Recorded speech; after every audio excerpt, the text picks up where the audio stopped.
மகளிர் உரிமை தொகை திட்டத்தில் சுமார் 56 லட்சம் விண்ணப்பங்கள் நிராகரிக்கப்பட்டிருக்கும் சூழலில் அவர்கள் மீண்டும் விண்ணப்பம் செய்யலாமா? முன்னதாக யாரெல்லாம் விண்ணப்பிக்கலாம் என்று அரசு தகவல் தெரிவித்திருந்தது என்பது குறித்து அலசுகிறது இந்த செய்தி. மகளிர் உரிமை தொகை திட்டத்தின் கீழ் 1,06,00,000 பேருக்கு மகளிர் உரிமை தொகை வழங்கப்படும் என்று முதலமைச்சர் மு க ஸ்டாலின் அறிவித்துள்ளார். அரசுக்கு வந்துள்ள நிலையில் சுமார் 56 லட்சம் விண்ணப்பங்கள் நிராகரிக்கப்பட்டுள்ளன. ஏற்கனவே யார் யார் விண்ணப்பம் செய்யலாம், செய்ய முடியாது என்பதை ஏற்கனவே தமிழக அரசு தெளிவுபடுத்தியிருந்தது. அதில் 21 வயது நிரம்பிய பெண், அதாவது 2002 செப்டம்பர் 15ஆம் தேதிக்கு முன் பிறந்தவர்கள் மகளிர் உதவித்தொகைக்கு விண்ணப்பிக்கலாம் என தெரிவிக்கப்பட்டது. அவர்கள் தங்கள் ரேஷன் கடையிலே விண்ணப்பிக்க வேண்டும்.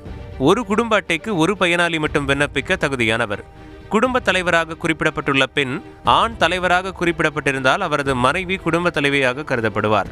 திருமணமாகாத தனித்த பெண்கள், கைம்பெண்கள் மற்றும் திருநங்கைகள் தலைமையில் குடும்பங்கள் இருந்தால் அவர்களும் குடும்ப தலைவிகளாக கருதப்படுவர். குடும்பத்தில் ஒன்றுக்கும் மேற்பட்ட 21 வயது நிரம்பிய பெண்கள் இருந்தால் குடும்ப உறுப்பினரை பயனரை தேர்வு செய்து விண்ணப்பிக்கலாம். ஆண்டுக்கு 2.5 லட்சம் ரூபாய்க்கு கீழ் வருமானம் ஈட்டும் குடும்பங்கள் விண்ணப்பிக்கலாம்.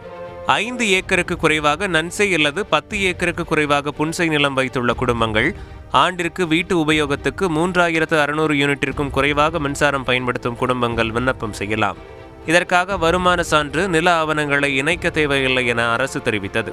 முதியோர் ஓய்வூதியம், விதவை ஓய்வூதியம், அமைப்பு சாரா தொழிலாளர் நலவாரிய ஓய்வூதியம் போன்ற அரசிடமிருந்து ஓய்வூதியம் பெறுவோர் அடங்கிய தகுதி வாய்ந்த குடும்பங்களும் விண்ணப்பிக்கலாம். தகுதி பெற்ற குடும்பம் கடும் உடல் குறைபாடுடைய மாற்றுத்திறனாளிகளுக்கான பராமரிப்பு உதவித்தொகை பெறும் உறுப்பினரை கொண்ட குடும்பமாக இருந்தாலும் விண்ணப்பிக்கலாம் என தெரிவிக்கப்பட்டிருந்தது. யாரெல்லாம் விண்ணப்பிக்க முடியாது என்பதற்கு ஆண்டுக்கு 2.5 லட்சத்திற்கு மேல் வருமானம் ஈட்டும் குடும்பங்கள் விண்ணப்பம் செய்ய முடியாது என தெரிவிக்கப்பட்டிருந்தது. வருமான வரி கட்டுவோரை உறுப்பினராக கொண்ட குடும்பங்கள், தொழில் வரி மற்றும் ஜிஎஸ்டி வரியை செலுத்துவோர் குடும்பங்கள், மத்திய மாநில அரசு ஊழியர்கள், பொதுத்துறை நிறுவனங்கள், வங்கி ஊழியர்கள், ஓய்வூதியதாரர்கள் விண்ணப்பம் செய்ய முடியாது. உள்ளாட்சி கூட்டுறவு அமைப்புகளில் பணிபுரிவோர், ஓய்வூதியதாரர்களை கொண்ட குடும்பங்கள் விண்ணப்பிக்க முடியாது. எம்பிக்கள், எம்எல்ஏக்கள் மற்றும் உள்ளாட்சி உறுப்பினர்கள் விண்ணப்பிக்க முடியாது. கார், ஜீப், டிராக்டர், கனரக வாகனம் வைத்திருப்போர் விண்ணப்பம் செய்ய முடியாது என அரசு அறிவித்திருந்தது.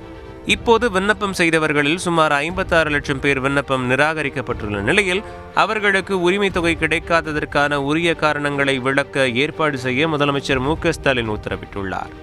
அதுபோல் சந்தேகங்கள் இருப்பவர்கள் மறுபடியும் விண்ணப்பம் செய்யலாம்.